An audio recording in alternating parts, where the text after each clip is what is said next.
Γεια σας από την ομάδα Αυτάρκειας. Σήμερα θα σας δείξουμε πώς φτιάχνουμε γαλέτες. Οι γαλέτες είναι μπισκότα επιβίωσης, μακράς διάρκειας.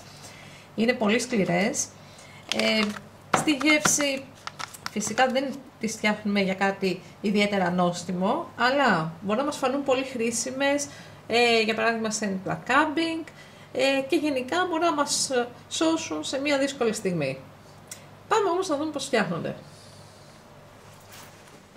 Η αναλογία ισχυδρικά αλεύρι νερού είναι 2:1. Μπορούμε να χρησιμοποιήσουμε αλεύρι σκληρό, αλεύρι ολικής άλεσης, το οποίο φυσικά θα έκανε και πιο θρεπτικές τις γαλέτες, αλλά θα μείωνε το χρόνο συντήρησης, όπως φυσικά και αλεύρι γενικής χρήσης.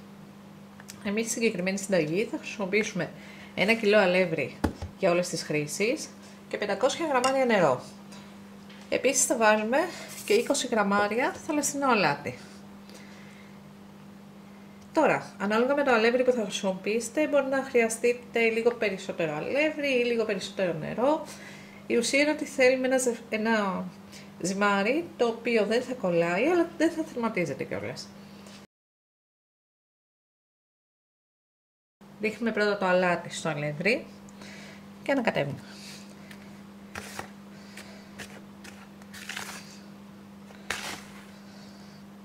Στη συνέχεια ρίχνουμε λίγο το νερό και ζυμώνουμε.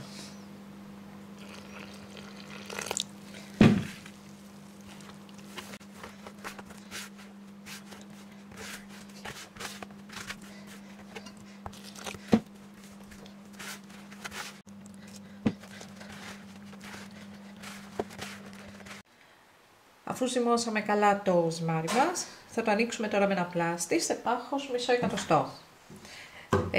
Θα προσέξουμε το πάχος να είναι το ίδιο, ώστε να έχουμε ένα ομοιόμορφο ψήσιμο. Για να το πλάσουμε πιο εύκολα, έχουμε χωρίσει το ζυμάρι σε 2 κομμάτια.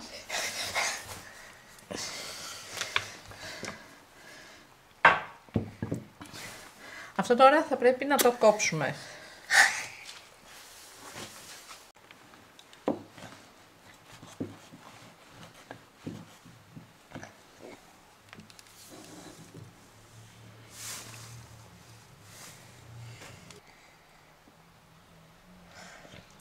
Θα το κόψουμε σε τετράγωνα, με πλευρά περίπου 8 εκατοστά.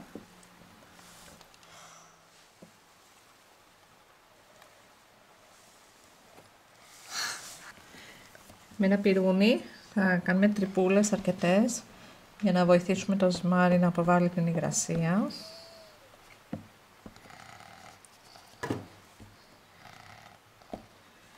Το κάνουμε αυτό σε όλα τα κομμάτια φυσικά.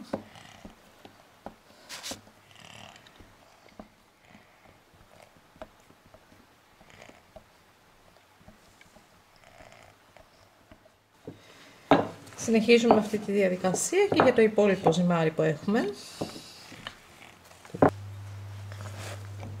Πυρουνίζω την γαλέτα μου.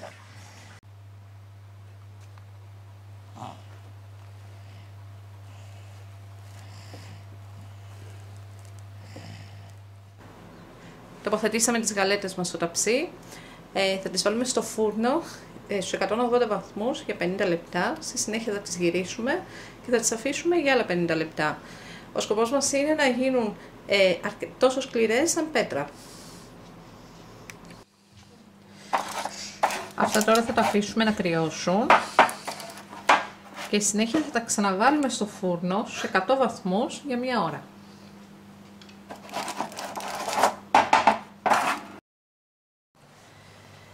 Οι γαλέτες μας είναι έτοιμες. Όπως βλέπουμε είναι πολύ σκληρές φυσικά για να τις φάμε έτσι.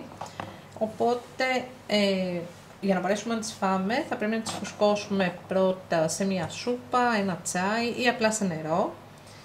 Επίσης κάποιοι παλιά μούσκευαν καλά τις γαλέτες και τις έκαναν στην ουσία ζυμάρι και τις έψηναν φτιάχνοντας ψωμί. Τώρα αυτές θα πρέπει να τις αποθηκεύσουμε. Μπορούμε να τις αποθηκεύσουμε σε σακουλίτσες τις οποίες έχουμε αφαιρέσει στον αέρα. Θα σας δείξουμε σε άλλο βίντεο πώς μπορούμε να φτιάξουμε κάτι τέτοιο.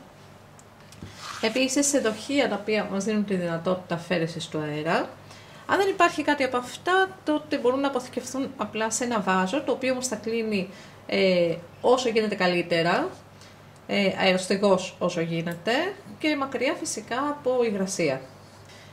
Με αυτούς τους τρόπους μπορούν να διατηρηθούν οι γαλέτες για πολλά χρόνια. Αυτά λοιπόν με τις γαλέτες. Φτιάξτε το, να το έχετε στην αποθήκη σας. Καλή επιτυχία! Και μην ξεχάσετε να κάνετε εγγραφή στο κανάλι μας και να πατήσετε και το καμπανάκι ώστε να ενημερώνεστε πάντα πρώτοι κάθε φορά που ανεβαίνει ένα βιντεάκι στο κανάλι μας.